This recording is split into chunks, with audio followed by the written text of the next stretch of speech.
Salam əziz tələbələr. Bu gün sizlərlə birlikdə imtahanda düşmüş ehtimal sualına diqqət yetirəcəyik. Bundan əlavə bir qeyd demək istəyirəm ki, əgər YouTube videolarımı daim olaraq izləsəz, bu sizə imtahanda müsbət bal olaraq geri qayıdacaq. Bəsit bir örnək verim.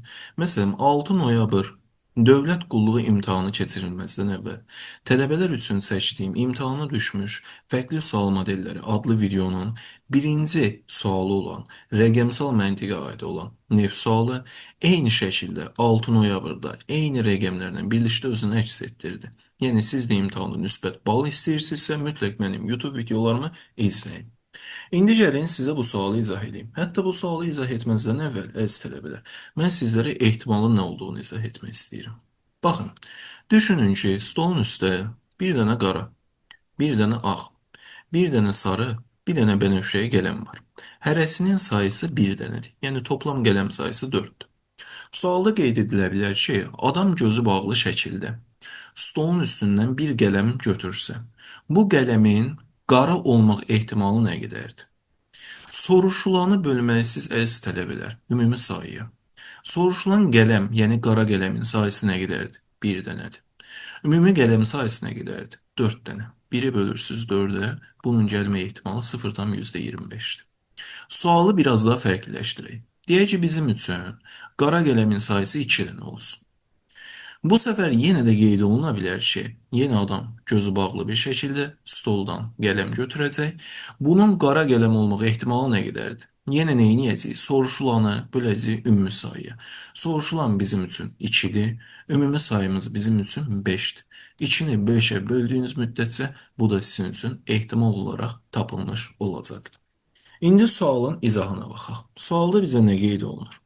Deyir verilmiş fiqurların çevrələrinin radiusunun uzunluqları uyğun olaraq R1 20 santimdir, R2 də bizim üçün 40 santimdir.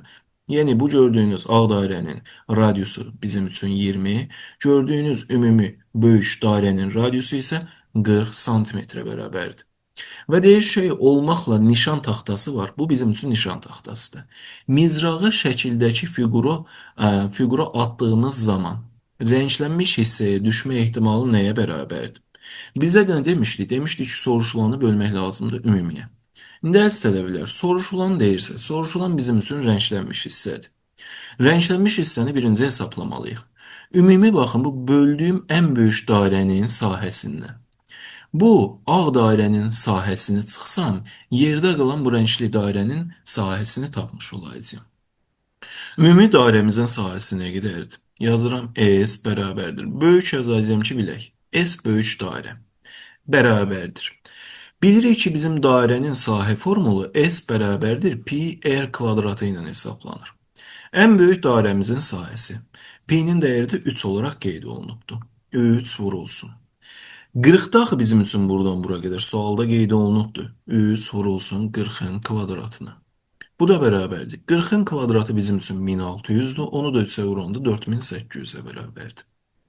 Burada gördüyünüz balaca ağ dairənin sahəsini hesablayaq.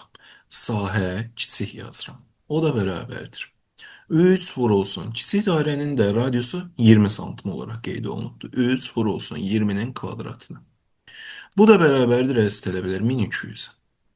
İndi ümumi böyük dairənin sahəsini biz 4800, balaca ağ dairənin sahəsini 1200 tapdıq. Deməli, mən ümumi 4800-də bu ağ hissəni çıxarsam, rəngli hissənin sahəsini tapmış olacağım. Bu da bərabərdir bizim üçün. Buranı 1200 olaraq qeyd eləmişdik. 4800-də 1200-ü çıxdığımız müddətcə bərabərdir bizim üçün 3600 dəyərinə. Deməli, rəngli hissə, yəni S rəngli bərabərdir bizim üçün 3600 santimetr kvadratı.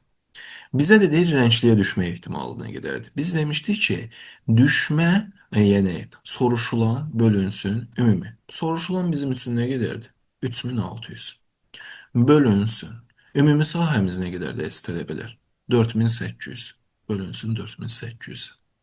Burada sıfırları ixtisara aparsaq, 12 ikisini də ixtisara aparsaq, yuxarıda bizim üçün 3, aşağıda 4 qalır.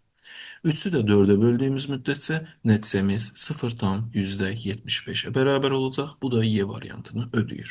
Hər kəsə imtahanda uğur diləyirəm.